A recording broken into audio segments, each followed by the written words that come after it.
Good morning to all of you. Class 7th, subject Social Science, Chapter 5, Women Change the World. Dear students, आप अपनी book का page number 59 निकालेंगे। वहाँ से आज हम पढ़ेंगे लर्निंग फॉर चेंज, परिवर्तन के लिए सीखना। Going to school is an extremely important part of your life. As more and more children enter school every year, we begin to think that it is normal for all children to go to school. तो school जाना आपके जीवन का बहुत महत्वपूर्ण हिस्सा है। जैसे जैसे स्कूलों में हर साल अधिकाधिक संख्या में बच्चे प्रवेश ले रहे हैं, हम सोचने लगे हैं कि सब बच्चों के लिए स्कूल जाना एक साधारण बात है। Today it is difficult for us to imagine that school and learning could be seen as out of bounds or not appropriate for some children. But in the past, the skill of reading and writing was known to only a few. Most children learned the work their families or elders did. For girls, the situation was their families or elders old. For girls, the situation was worse.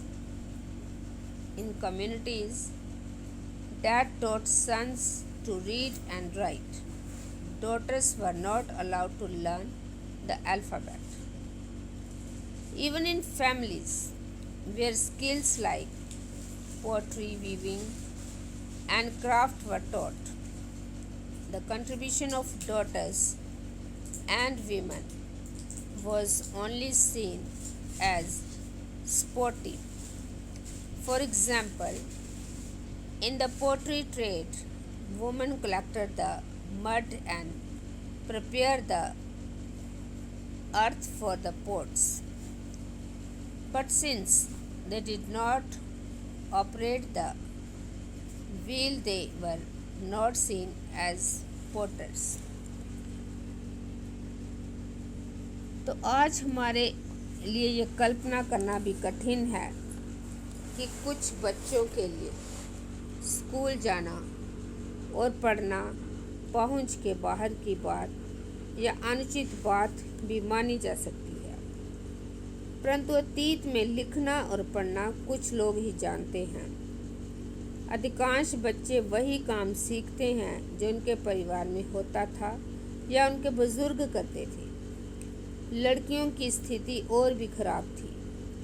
उन समाजों में जहाँ लड़कों को पढ़ना लिखना सिखाया जाता था, लड़कियों को अक्षर तक सीखने की अनुमति नहीं थी। जहाँ तक कि उन परिवारों में भी जहाँ कुम्हारी, बुनकरी और हस्तकला सिखाई जाती थी, ये धारणा थी कि लड़कियों और औरतों का काम केवल सहायता करने तक ही सीमित है। उदाहरण के लिए, कुम्हार के व्यवसाय में स्त्रियां मिट्टी एकत्रित करती थी और बर्तन बनाने के लिए उसे तैयार करती थी। चूंकि वह चाक नहीं चलाती थी, इसलिए उन्हें कुम्हार नहीं माना जाता था। In the 19th century, many new ideas about education and learning emerged. 19वीं शताब्दी में शिक्षा के बारे में कई नए विचारों ने जन्म लिया। Schools became more common and communities that had never learned reading and writing started sending their children to school.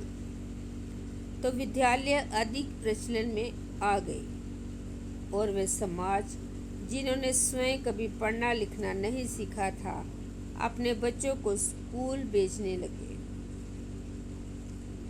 But there was a lot of opposition of educating girls even then. Yet many women and men made efforts to open schools for girls. Women struggles to learn to read and write. तो अपने बच्चों को school भेजने लगे, तब भी लड़कियों की शिक्षा को लेकर बहुत विरोध हुआ। इसके बावजूद बहुत सी स्त्रियां और पुरुषों ने बालिकाओं के लिए स्कूल खोलने के प्रयत्न किए। स्त्रियों ने पढ़ना लिखना सीखने के लिए संघर्ष किया। उन्होंने पढ़ने लिखने के लिए संघर्ष शुरू कर दिया। Let us read about the experience of Rajsundari Devi, 1800 to 1890, who was born in West Bengal some 200 years ago. तो 19वीं शताब्दी में लगभग 200 वर्ष पूर्व शिक्षा के बारे में कई नए विचारों ने जन्म लिया। विद्यालय प्रचलित में आ गए और वे समाज जिन्होंने पढ़ना लिखना नहीं सीखा था। तो आइए अब हम राज सुंदरी देवी का अनुभव पढ़ें। किसका अनुभव पढ़ेंगे? राज सुंदरी के बारे में, जो 200 वर्ष पूर्व पश्चिमी बंगाल में पैदा हुई थी। वो कब पैदा हुई थी? 200 वर्ष पूर्व। एट द एज ऑफ 60 वर्ष की अवस्था में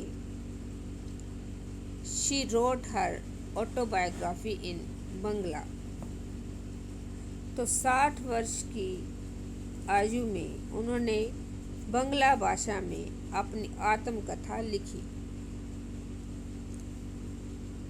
हर बुक टाइटल अमर जीवन is the first non autobiography written by an Indian woman. Raj Sundari Devi was a housewife from a rich landlord's family. At that time, it was believed that if a woman learned to read and write, she would bring back bad luck to her husband and become a widow. Despite this, she taught herself how to read and write in secret well after her marriage. तो उनकी पुस्तक अमर जीवन किसी भारतीय महिला द्वारा लिखित पहली आत्मकथा है। राज सुंदरी देवी एक धनवान जमींदार परिवार की गृहिणी थी। उस समय लोगों को विश्वास था कि यदि लड़की लिखती पढ़ती है तो वह पति के लिए दुर्भाग्य लाती है और विधवा हो जाती है। इसके बावजूद उन्होंने अपनी शादी के बहुत समय बाद स्वयं ही छुप छुप कर लिखना पढ़ना सीखा। तो वो कैसे पढ़ती थी? छुप छुप के, किसी के सामने नहीं पढ़ती थी, वह छुप कर पढ़ती थी। तो डियर स्टूडेंट्स, जितना मैंने आपको पढ़ाया है आप उसको रीड करोगे और जो डिफ़िकल्ट वर्ड्स आपको लगते हैं इस लेसन में उन्हें लिखकर याद करोगे। Thank you and have a nice day.